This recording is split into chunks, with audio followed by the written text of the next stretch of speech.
올해 상반기 국산차 판매량을 한번 볼까요? 역시 현대기아차가 압도적인 판매량을 보여주고 있죠. 기아가 1위를 한 것도 눈에 띄고 현대차랑 기아를 합치면 50만 대가 넘는 것도 그렇고 기본 6천만 원 이상 하는 제네시스가 3위를 한 것도 놀랍습니다. 현대차 그룹 외에는 르쌍슈가 나눠먹고 있는데 쌍용차는 토레스 덕분에 하반기 판매량이 크게 올라올 겁니다. 르쌍슈에서 쌍은 이제 빠져도 될 것 같죠? 지금 토레스가 출시된 이후로 저희가 기대했던 것보다 훨씬 좋은 성적을 거두고 있잖아요. 한국에서는 볼 수 없었던 자동차 기업이 자세를 보여주고 심지어 숫자로 된 성과랑 눈에 보이는 변화까지 르쌍슈로 남기에는 너무 아깝습니다. 쌍용차가 잘 나가기 시작해서 그런 걸까요? 르노코리아가 올해 신차를 하나 출시하는데 이게 좀 중요한 차가 될 것 같습니다. 어떤 영향을 줄지 순서대로 살펴보겠습니다.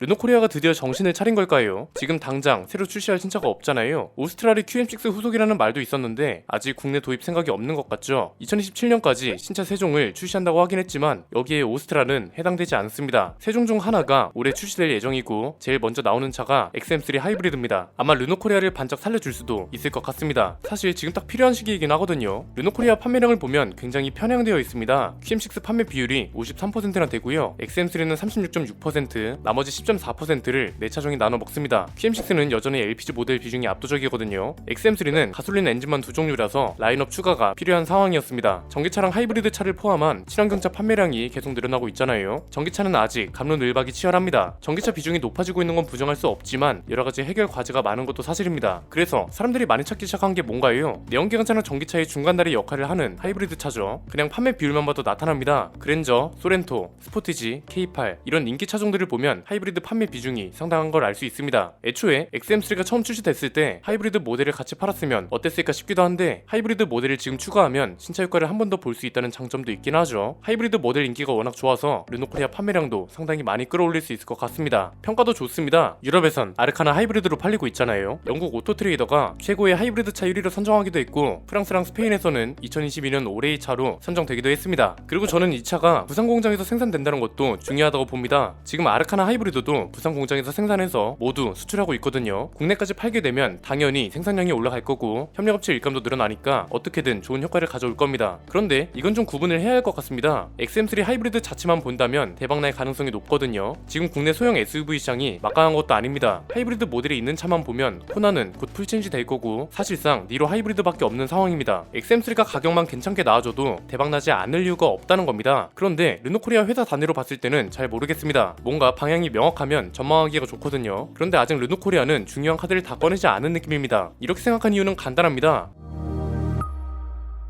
첫 번째는 쌍용차가 무섭게 치고 올라오고 있기 때문입니다. 올해 7월은 진짜 쌍용차한테 격변의 시기였습니다. 토레스가 출시됐고 출시 한 달도 안 돼서 계약 건수만 5만 대에 달했고 노사가 이상적으로 협력하고 심지어 우리 채널한테 자문도 구하고 이걸 실천으로 옮겼습니다. 고객들이 불만을 빠르게 해소하고 소통하기 위해 말뿐만 아니라 실제 행동으로 옮기고 있다는 겁니다. 우리나라 국산차 시장은 현대차, 기아, 제네시스 말고 나머지 브랜드가 나눠먹는 시기입니다. 아까 말씀드렸던 르쌍쉐 중에서 경쟁을 해야 한다는 거고 점유율 10% 정도만 되면 현대차 모델 중 하나를 위협할 수 있습니다. 대표적인 사례가 말리부랑 SM6가 처음 출시됐을 때 페이스리프트가 조기 출시된 사례죠. 그런데 이때랑 지금이 다른 건 이 당시에는 르쌍슈가 모두 부진할 때고 지금은 그게 아닙니다. 쌍용차의 성장세가 무서울 정도입니다. 그러니까 이런 겁니다. 예전에는 르쌍슈가 서로 견제할 필요도 없이 현대차랑 바로 경쟁을 하면 됐습니다. 그런데 이제는 쌍용차를 넘어선 다음에 현대차랑 경쟁을 해야 한다는 거죠. 이건 브랜드가 어떻든 회사 규모가 어떻든 차의 기술력이 어떻든 이런 게 중요한 게 아닙니다. 그 시장에서 어떤 브랜드가 잘 팔리는지 해당 브랜드의 위치는 어떤지가 중요한 겁니다. 기술력만 따졌으면 부가티, 페라리 이런 차들이 세상을 지배해야죠. 현대기아차는 압도적으로 잘 팔려서 논외로 치더라도 결국 르쌍쉐 사이의 경쟁이 필수가 됐다는 건데 지금 상황에서 르노코리아가 힘을 제대로 쓰고 있냐 이겁니다. 당장 쌍용차보다 응원 여론이 많은 것도 아니고 쌍용차처럼 적극적인 모습도 안 보입니다. 현재 점유율을 봐서는 절실함이 보여야 소비자들 마음을 움직일 수 있을 것 같은데 르노코리아는 아직 그 정도로 절실해 보이지 않는다는 거죠. 이게 어떤 문제로 이어지냐면 두 번째는 QM6가 왜 잘 팔리는지를 파악해야 한다는 겁니다. QM6는 아까 보여드렸던 대로 LPG 모델 판매 비중이 압도적입니다. 출시된 지 오래됐어도 가격이 일단 좋고 이 급에서 LPG SUV는 QM6가 유일했다는 점도 한몫하죠. 이걸 반대로 생각해볼까요? 만약에 QM6급으로 LPG SUV가 출시된다면요? 아니면 이걸 대체할 만한 하이브리드 차나 전기차가 출시된다면 어떨까요? 이미 우려가 현실이 됐습니다. 스포티지 LPG 모델이 출시됐습니다. 하반기 판매량을 보면 답이 나오겠지만 QM6 판매량이 떨어질 가능성이 매우 높습니다. QM6 LPG가 유일한 선택지였던 소비자들한테 스포티지 LPG라는 선택지가 생겼으니 수요가 분산되는 건 당연한 거죠. 토레스도 분명 영향을 줄 겁니다. 왜냐면 토레스가 1.5 가솔린 터보 엔진을 장착하잖아요. 이게 저공해차 인증을 받아서 친환경차 혜택을 받습니다. LPG나 하이브리드처럼 친환경 혜택을 받는 차들이라는 점도 선택하는 이유이기 때문에 이것도 수요 분산을 발생시킬 겁니다. XM3 하이브리드도 마찬가지입니다. 이미 니로 하이브리드가 있고 코나도 곧 풀체인지 되면 얘도 신차 효과를 볼 거란 말이죠. 하이브리드 대신 스포티지 LPG로 넘어가는 사람도 분명 있을 거고 이미 토레스는 저공해차 혜택을 받습니다. 그래서 회사 전체적으로 본다면 XM3 하이브리드가 르노코리아를 진짜 대박으로 이끌어줄지 모르겠다는 거죠. 세 번째는 그래서 지금보다 조금 더 공격적인 전략이 필요하다는 겁니다. 비슷한 주제에서 쉐보레는 계속 띄워줬던 이유가 쉐보레는 절실함이 조금씩 보입니다. 한국에서 장사할 생각이 없다고 욕을 먹긴 했어도 당장 우리나라에 전기차 열종을 도입한다고 했잖아요. 그리고 해외에서 들려오는 소식들도 뭔가 절실함이 느껴집니다. 전기차 가격이 계속 비싸지면서 문제가 되고 있는 와중에 3천만원대 전기차를 공개했습니다. 우리나라에 신형 전기차 열종을 도입한다는 뉴스랑 맞물리니까 소비자들이 당연히 관심을 가지죠. 그런데 르노코리아는 아직 그런 게 없습니다. XM3 하이브리드는 뭔가 좀 특별한 전략이 있을까 했는데 아직까진 그런 게 안 보입니다. 올해 가을에 출시된다고 하거든요. 찾아보니까 메타버스랑 NFT로 홍보한다는 내용은 있더라고요. 메타버스는 디지털 공간이죠. 이 디지털 공간을 활용해서 차를 홍보하고 디지털 환경에 익숙한 MZ세대를 대상으로 다양한 마케팅 활동을 펼치겠다는 건데 글쎄요. 이게 과연 판매량에 얼마나 많은 영향을 줄지는 모르겠습니다. 르노그룹은 기본적으로 쌍용차보다 규모가 큰 회사잖아요. 이미 전기차도 있고 개발도 진행 중입니다. 한국을 진짜 중요한 시장이라고 생각한다면 적어도 5종 이상은 출시한다고 해야 하지 않았을까요? 계획 발표가 중요한 이유는 뭔가요? 만약에 이런 발표 하나 없이 신차 출시가 늦어요. 그러면 이건 그냥 차 팔 생각이 없네 이런 여론만 생길 뿐입니다. 그런데 2025년까지 신차 10종을 출시하겠습니다 이런 발표를 했어요. 소비자들은 이 소리를 듣고 기다려준다고요. 쉐보레도 그렇고 최근에 쌍용차도 좋은 사례를 만들고 있잖아요. 토레스 전기차가 나온다고 하니까 벌써부터 기대된다는 사람들이 많고 KR10도 프론더로 부활할 예정이라고 하니까 토레스 말고 KR10을 기다리겠다는 사람들도 많습니다. 자동차는 예고와 공개와 평가의 구조가 적절하게 유지되어야 하는 제품이라고 생각하거든요. 이건 슈퍼카보다 대중적인 차들한테 더욱 필요한 거라고 생각합니다. 이런 점에 있어서는 르노코리아가 너무 소극적이라 안타깝습니다. 쌍용차가 최근에 너무 좋은 방향으로 흘러가다 보니까 르노코리아가 상대적으로 더 비교되고 있어서 분명 여론에도 좋지 않은 영향을 끼칠 겁니다. XM3 하이브리드를 출시하면서 중장기적인 신차 계획도 좀 발표해줬으면 하고요. 점유율을 높이고 싶다면 가성비 전략이 최고라는 거 최근 사례를 보면서 꼭 연구하고 실천해줬으면 합니다. 쌍용차뿐 아니라 르노코리아의 점유율도 올라야 소비자들한테 더욱 양질의 시장이 될 겁니다. 오늘 내용은 여기까지입니다. 내용이 유익하셨다면 구독과 좋아요 알림 설정 부탁드립니다. 저는 김승현 안PD의 스포일러 안PD였습니다. 감사합니다.